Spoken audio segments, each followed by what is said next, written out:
I hope you can join us. We've had so many questions about organic certification, so if you're interested and you want to learn more, you're not sure which one to apply for, this is the talk for you. See you at the Wellness Theater. Okay. Hello, everybody. My name is Tracy Turrow. I'm the co-founder and CFO of Ekowarehouse. It's the global B2B platform for certified green products. It's great to meet you all today. I hope to answer a lot of your questions regarding organic certification. And for any additional information, please come and visit me in booth F07. I will be here for the rest of today and all of tomorrow. So, really excited to talk with all of you about something that is near and dear to my heart, certifications. It is, something that in our industry is very important and frequently misunderstood. And of course, we've heard a lot today and yesterday about the growth of the green and organic industry. Right now, the latest number from IFOAM is 63 billion. That was from 2012, so by now we do expect that to be substantially larger. And of course, we can't forget about the 1.6 million farmers and organic producers that are involved in the organic industry. So as we all continue to grow our businesses and we're looking to increase our exports overseas, it's important that we think about which organic certification are we going to choose for our products. And so to help us in this decision, I'm going to be discussing today 6 of the leading organic certifications in the world.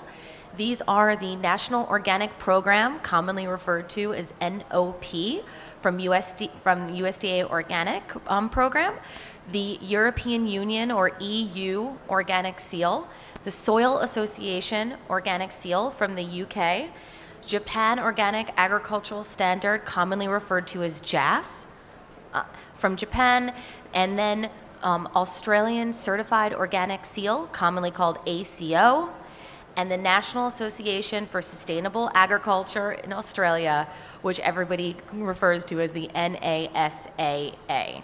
And just at a high level, I'm going to cover the geographical reach and trade access of each seal.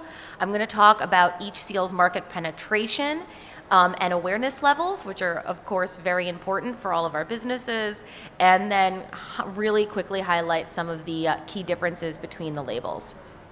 So, before any conversation around certification begins, we should really take a step back and think about, why am I getting these certifications, right? This is a lot of time and no small expense for your business. And there are really 2 main categories of reasons that we get organic certification. The first is for the customer, right?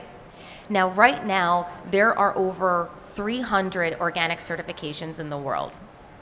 And so customers see these a lot. And it's very important for the customer that this is a trustworthy label, right? Because especially if you have a new brand, this is something that customers are familiar with. It gives them that nice warm fuzzy feeling that this is a company that they want to do business with. This is a brand that they trust. This is a level of quality.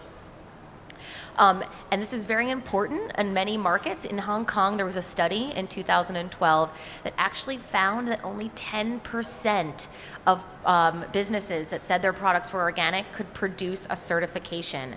So more and more, this is something that customers are looking for. A lack of certification was the #2 reason that Hong Kong customers gave for not buying organic. So very important from a customer perspective. And then, of course, a lot of these seals spend a lot of money on marketing campaigns. So it's really nice if you can use their advertising to kind of promote your own brand. And then, of course, and this is something we don't always think about, there's the legal aspect and the legal ramifications for the seal that you choose. So what I mean by that is that many of us are in the export business, and there are different agreements and different trade pacts between different countries. And so the organic certification that you choose is going to have a large impact on how difficult it is for you to export globally. And then, of course, there are label and marketing laws. Many countries have very specific regulation around when you can and cannot label your product as organic. And many people don't know this, but for instance, the FDA in America has recently announced that people who break their organic labeling laws will receive a $10,000 US fine and are forbidden from marking their products as organic for 5 years. So there are serious consequences for not fully understanding the legal ramifications of your marketing plan. And what do I mean when I talk about the different regulatory environments? Many people aren't fully aware of this, but you can really break most countries in the world into 3 or 4 main categories for regulation. So first, there are markets that have very, very little, if any, regulation in the use of the term organic. So Hong Kong, for instance, you might notice here that products on the shelves have organic certification labels from many different organizations, or none at all, and they use the term organic. That's because Hong Kong has no official regulation at this time regarding the use of the term organic. This is different from other countries where you have a voluntary standard, Australia and India, where you still have truth in advertising laws, but there is no legal government body that is going to regulate organic. Then you move into the other group of countries, which are ones with enforced standards. These are some of your bigger markets, such as the United States and the EU region. And then as 2 outliers, I'd like to call out China and Brazil.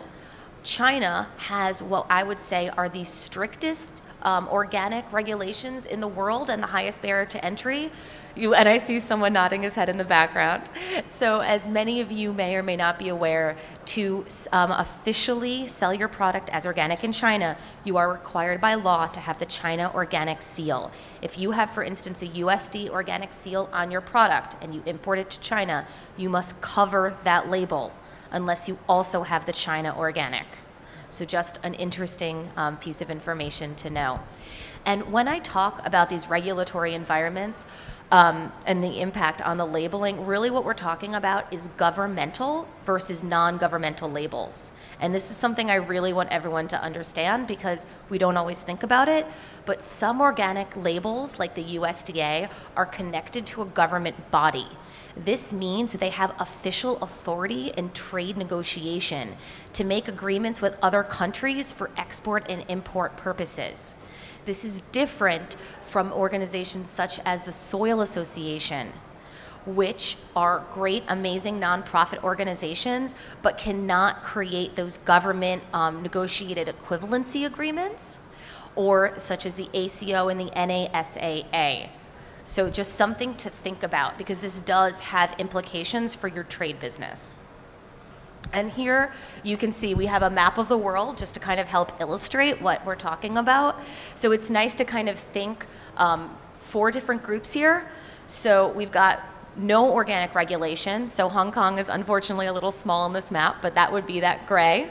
Then we have regulations pending. Interesting countries to watch in this space, Mexico and Thailand are right now in the middle of working on organic regulation, and Mexico, something could pass relatively soon.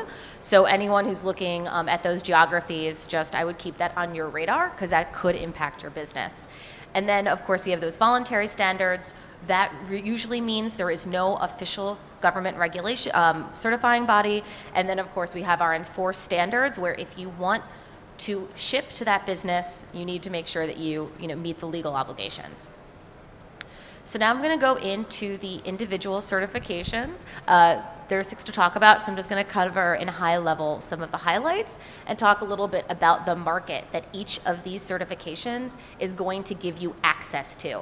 Because once again, this is the reason to obtain these certifications, right? Because we want access to a market and we want to grow our brand. So the first, the NOP or US Organic seal. So as many of you know, America as a country is the largest organic market in the world. The final numbers are not in yet for 2014, but we can assume it will be well over $40 billion. Now, many people refer to it as a mature market, which is interesting as it's only 4.2% of the entire food sales, and we're still expecting double-digit growth for the next few years. So mature compared to other countries, but a lot of market share to capture for everybody. Also, one of the nice things about America is we don't really need to focus on selling the term organic, as it has large market penetration, as does the US Organic seal. So if you have that on your product, it is going to be highly recognized and highly trusted by the American consumer. The other really nice thing about the US Organic seal is that America has spent a lot of time over the last few years locking down their trade agreements with other countries. So starting in July 1st of this year, the equivalency agreement with Korea was just passed. And what an equivalency agreement means is that if you have the Korean organic label or the US NOP label, you can call yourself organic in those countries with very few extra hurdles. Now, it is going to depending on the country and on your exact product, but it is going to make trade much, much easier. So as of July 1st, there is an equivalency agreement with Korea, and as of January 1st, there's actually an equivalency agreement with Japan. So if you're looking to enter those markets and you have the USDA Organic label, you're going to have a much easier time. There are also other trade agreements. So there are some agreements with Australia. There's an equivalency agreement with Canada. This was actually one of the first equivalency agreements ever. No agreement with China, as I spoke about. China is still a little bit more difficult in terms of certification. And then there are some agreements with India. APITA can certify for USDA. And then there is a very special trade agreement with Taiwan. So if anyone's interested in export to Taiwan, I would definitely look into that, because the United States and Taiwan are working on some agreements right now. So once again, one of the reasons this is nice is the USDA Organic program has over 82 certifiers. 40 of the certificates are done out of country, and you can get certified in 130 countries, including Chad and North Korea. So the USDA label really has worked to become a very global label and make it easier for people around the world to obtain. So there's some misunderstanding. The USDA Organic label does not allow GMOs, and there is a yearly audit. So just so everybody knows that. EU Organic. So after America, EU is the Eurozone is either the biggest or the second biggest region, depending on how the 2014 numbers come out. But obviously, highest penetration. Switzerland, which is not technically part of the EU, highest per capita organic consumption in the world. And still growing at a nice pace, a lot of organic farmers. And obviously a great place a lot of us want to get our businesses into. So EU has now recently also set up a lot of these equivalency agreements, and I expect many more to come as the years go on. So I would pay attention to this label, because there's going to be a lot more trade opportunity in future years as they work through the trade negotiations. Right now, equivalency agreements with Canada, India, South Korea, and USA, and trade agreements with a lot. And that India one is nice. Obviously, India is a big, big market. So EU Organic, older than the US Organic, and I do want to say that globally it is incredibly well respected. Whereas the US label does have the most global recognition, the EU label has the consensus is it's a little bit of a stricter standard. Whether that's true or false, that is the kind of expectation from a lot of people. Also note there is no made with labeling on the EU. It's just has to be 95% or higher organic for processed foods. Soil Association. Now, we are lucky at this show that we do have the Soil Association booth here for anyone who wants more information on what is a really amazing label. So for the Soil Association, number one, if you want to sell in the UK, they're on 80% of products. So we're talking really strong brand awareness, and is really going to go a long way to helping those UK consumers feel confident in the quality of the product that you're selling. They also have their Cosmos label for cosmetics, which a lot of people ask us about all the time. Also, they are the world's oldest organic certification. So really a groundbreaking label, and they might have the highest standards of any of the certifications in the world. Their GMO regulations are incredibly stringent and require yearly testing. So it's a very, very high quality label. Something to note, this is not a government label. That is why there are no equivalency agreements. The Soil Association does not have the authority to negotiate trade pacts for the UK. And since 2012, you must still have the EU organic label as the UK falls under EU regulation. And I do hope that makes sense. If not, please ask me afterwards. Japan. Now Japan, a little bit closer to home, a great market and one that I do expect to see a lot of growth. The interesting thing about Japan is that 60% of the food is imported. And given that, the fact that right now there is a very small organic market, and given the concerns over food safety that are growing all over the world, this is someplace that I would be watching. Now, JAS is a governmental label, so that is why they do have equivalency negotiation ability. And as I said, they just passed an equivalency agreement with America as of January 1st of this year. So I do expect more to come, because you can see right now they don't have a lot. However, they do have a lot of certifying agents, and it does seem once again like they are trying to make some changes in this direction. You know, as for most, GMOs are not allowed. Australia. Now, Australia once again doesn't have an official certification. What they do have is they have 6 organizations which have been approved by the government, because what Australia has is they have truth in advertising rules. So you need to make sure when you do business in Australia that your product, if you're calling it organic, you are going to need some form of, you know, official organization that gives you that ability. Australia, interesting, has the most land for organic certification, mostly because of their pasture in the world. And it is a heavily, it's a big market for exports. I don't know if everyone is aware, but Australia exports a lot of organic produce and livestock to China.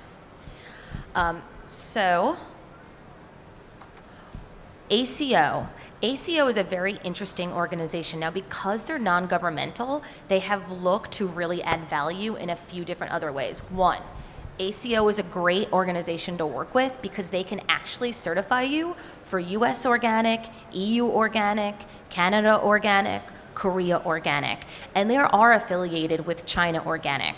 So if you are looking for someone to help you in these organic certifications, ACO, good folks to reach out to. Also, if you do want to do business in Australia, the ACO is on around 70% of organic products in country. So similar to the Soil Association, that's going to really help you save on those marketing dollars, because that's going to give you a stamp of approval that is trusted by the Australian folks. Then we've got the NASAA. Really interesting thing about them is that they are the only certifying body to receive approval to certify for China Organic. So really interesting. This is going to help folks who want to kind of get into the China market. Good folks to reach out to. They can also certify for a lot of the other major organizations. They also have conversion and biodynamic labels, and I forgot to mention ACO also has a cosmetics label. Because once again, these are non-governmental, they really provide a lot of breadth, similar to Soil Association. So not everyone has, you know, organic apples or is, you know, organic flour. For folks who want to do processed foods, cosmetics, something nice to know, these are labels where they might have a wider breadth of product, so it might fit what you're doing. So kind of to pull this together, and I hope everyone can kind of come away here thinking about what should I be thinking about for my business when I, you know, wondering what organic certification to obtain. So what are the products I'm obtaining? Do I have bee products, cosmetics, anything specialty? You need to make sure that label is going to apply to you. USDA Organic, for example, doesn't do aquaculture. What markets am I looking to enter? Who's going to have an equivalency agreement where I want to sell? Who's going to make my life easier and make my business able to export to the markets I want to grow into, right? What certifying agents? Okay, so this is something people don't frequently think about, but the #1 cost driver when you look to certify your business is not the cost of the certification. And I see a gentleman nodding his head. It's the cost of having an inspector come to your premise. So if you live if your business is in a remote location, or if you're in the middle of a city, your costs are going to be very different. So if you're in a remote location and you're paying a lot for inspector, you might just want to go ahead and get 2 or 3 certifications because the cost difference is going to be very small. Also, ask your neighbors who are close to you, who do they use? Is there a way to have one inspector come out and do many and be smart, try to talk to these folks because it can be a lot of money if you have a remote location.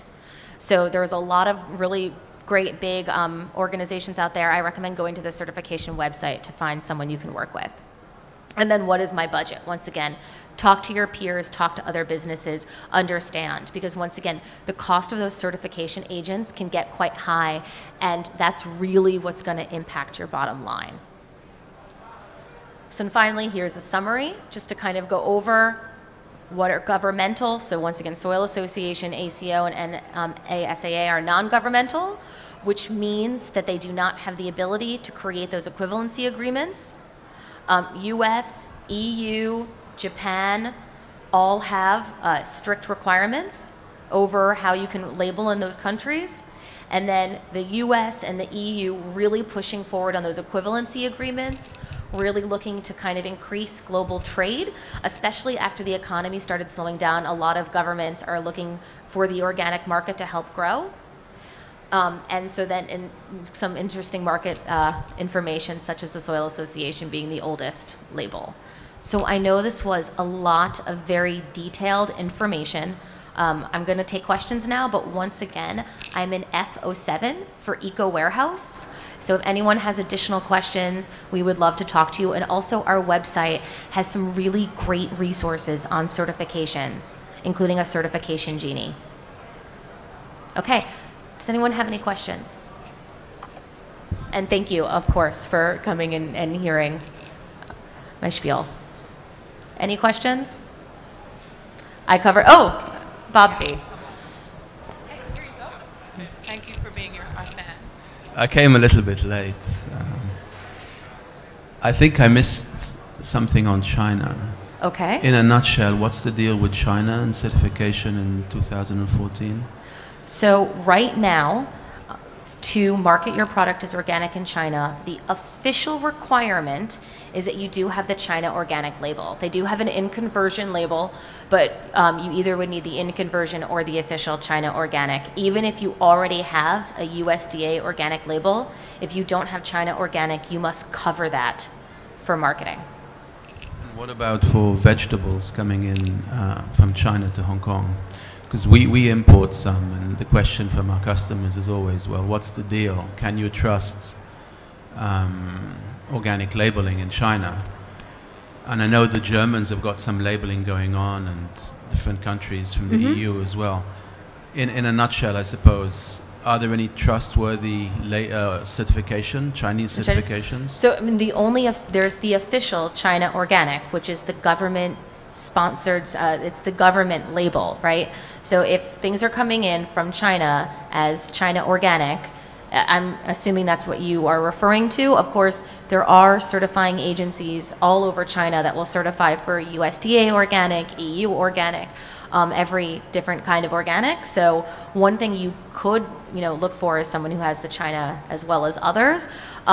But if you're looking for a measure of quality, I would say that's going to be on a case-by-case basis. People have expressed some concerns regarding the China Organic label, but I would say that's based on the company.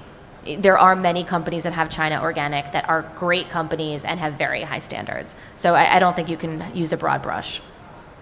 Thank you. Yes, I will say, I do think you missed this. Hong Kong does not have regulations, though, around the use of the word organic, and that's where I think a lot of customers' angst comes from. But we do have some trustworthy labels here, right? We do? Yeah. Okay. Okay, do we have any other questions? Couple of things. Hong Kong does have an organic label, but it is not a government-approved label. It is a government-supported label. So the Hong Kong Organic Resource Center is by Hong Kong Baptist University. And it is a great label, and it is growing, and it is trying to do great things, but it is not a government label. So what Tracy was saying is that in Hong Kong, when you use the word organic, There's actually no legal requirement for you to back that up. Use that as responsibly as you can in terms of information. Yes, exactly. Oh. Hi, I'm Amy. I understand this is just for organic certification talk, but how about natural product, like products using natural ingredients? Great. Does it, like, how is it being different from organic in the sense that in relation to, say, certifications? Okay, so great question, and I do just want to, before I answer that, just say that also there are many other different types of certifications, eco-labels. I do recommend that, based on what your product is, you look at all these various different types. So natural product, that's really going to depend on your individual product. There are some great natural labels, especially in the cosmetic arena. I don't know if that's what you're referring to for cosmetics, yes. So that usually it's going to be on an ingredient basis. And a lot of it's basically on what you can label. And since organic products must come from an organic certified farm, and there's usually a waiting period on that, that's one of the reasons that natural is sometimes used. Just to pad that out, most cosmetics include a lot of water. Water cannot be certified organic. So sometimes you have to use a little bit of kind of common sense when you're thinking about what label to get for your product. And that's why cosmetic labels are their own world. So that's a whole other talk, and we can talk to you about it at Ekowarehouse. We do accept many of the world's best cosmetic labels, and they have to do things differently. So it doesn't, just because something's not organic doesn't mean that it's not responsibly sourced and eco-friendly. Also different, like for example, textiles have their own world as well, and it can't all be organic. It's important to remember that organic is very much linked to farming, and it cannot be applied to every product. It's a farming philosophy. It is not an every product philosophy. So for example, for meat and seafood, organic is not necessarily the best option. There are different options to be sustainable. The point here is to do something that is good for the environment, that is responsibly sourced, that is not destroying our planet, and that is healthy. So there are different ways to get to that point. So for example, packaging may not be organic, but it might be made out of recycled materials or biodegradable materials. Those are things you need to keep in mind. So it does require some forethought, and we do offer organic certification consulting at Ekowarehouse, so we can help you with that. We also, as Tracy said, have a great tool where you can select your industry and see all the certifications that we accept, and we only accept non-profit, independent, and governmental. So we do not accept for-profit certification, so you can be sure that we have done the homework to put the best labels forward. One other note just for you. There is going to be a talk, and you might want to go check. There's a label called Cosmos from the Soil Association. Yeah, so you know them? Yeah, really great resource, and might be something that is worth looking into for you. Any other questions? Okay. Yes. Hi, Tracy. Hi. Great talk, thank you. I'm sorry I stepped in late as well, so I have a question for you. Given that there are all these different labeling choices, if you're making a product in Hong Kong, a food product, what label would you as a consumer want to see on a product when you went into the grocery store to buy it? Do you expect to see USDA? Which of these would you trust, since you know so much about it? Because you do come across products where they have 10 different labels on them. Yeah. What's the least confusing for the consumer? So I think that there might be some differences. I can tell you based on studies that in Hong Kong, after the Hong Kong Organic, the USDA Organic is the most recognized. However, there are going to be people who feel that the EU is a stronger label. My personal recommendation is since the certifying organization you're working with is probably going to charge you a small difference, if you can get the EU and the USDA Organic label for almost no price difference. That's my personal recommendation. That's why you see so many organic labels on one product, because it's the cost is bringing out the inspector from the certifying body. The cost is not the labels themselves. Yeah. So it makes sense if you have a product for export that you're going to get all the labels for all the different markets. And one of the points of this talk is to show you that in different parts of the world, different organic labels are trusted you know. Yeah, because it's all about where your factory is, right? That's what I was mentioning before. It's all about how much is it going to cost to have the inspector come out, how much are his hotel rooms going to cost, and that's really going to determine how much it's going to cost for your business. Okay? So I think, can we have one more question, or one more question? Okay. Or does anyone, maybe there are no more questions. Okay. Well, everybody, thank you so much. Once again, Ekowarehouse.com, lots of great resources. And we, both myself and Sonali, who is the CEO of Ekowarehouse, will be around or available in FO7. Okay, thank you, and we hope everyone has a great day and lots of business is done at this show. So thanks.